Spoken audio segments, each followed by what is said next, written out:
somewhere in a heated discussion with her mother saying, "Why do I have to study subjects I'll never ever use in my life?" You know?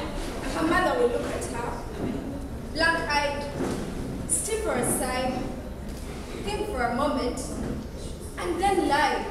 She'll say something along the lines of, "You know, you have to get a good job, and these subjects will help you get a good degree.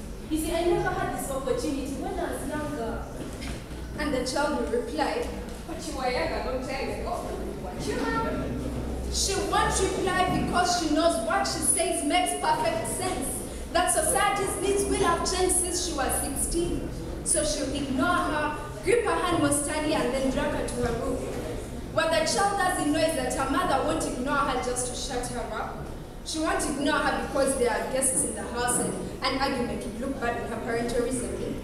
She won't ignore her because she spent the last 1 hour convincing her stern-faced teachers that she'll ensure that her daughter worked harder on her own next time. No, she will ignore her simply because she does not know any better herself. That all through her whole adult life, she has never used or applied Pythagoras' theorem, perfecting a fallacy, and she feels that up to now, she does not know the value of X. So she'll rely on society to tell her that her child, who has one of the sharpest minds in school, is hyperactive, unfocused, easily distracted, and wayward. The irony.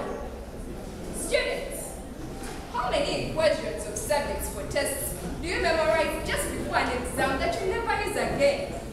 I mean, how many times have you remembered something 5 minutes just after the teacher says, "Stop writing," only to receive your results a month later to realize that you were just 1 mark short of the top grade? So does that mean that remembering 5 minutes earlier would have made you more intelligent? We all have different experiences, abilities, thought processes, and genes. So why is a class full of different individuals tested by the same means? So does that mean that I'm dumb because I can't do a couple of sums?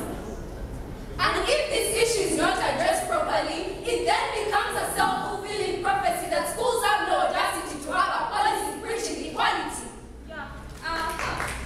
The irony.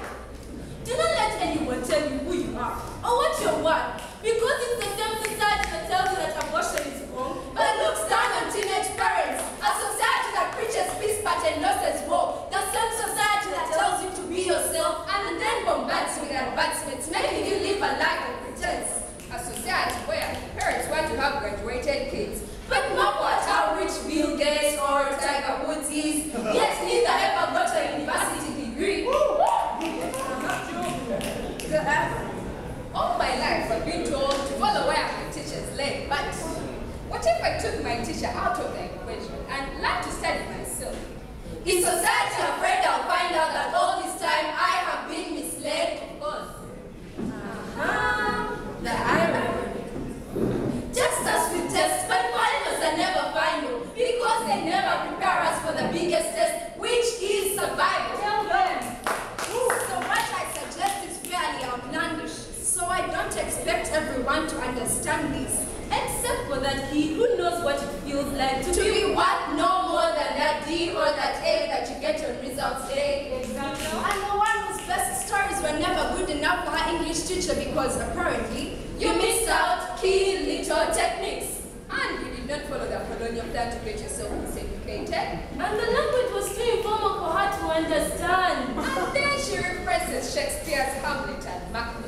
And then Partially blame Showbiz as you fight the urge to raise your hand to ask if she's aware that Shakespeare in his time was known as the innovator of slang.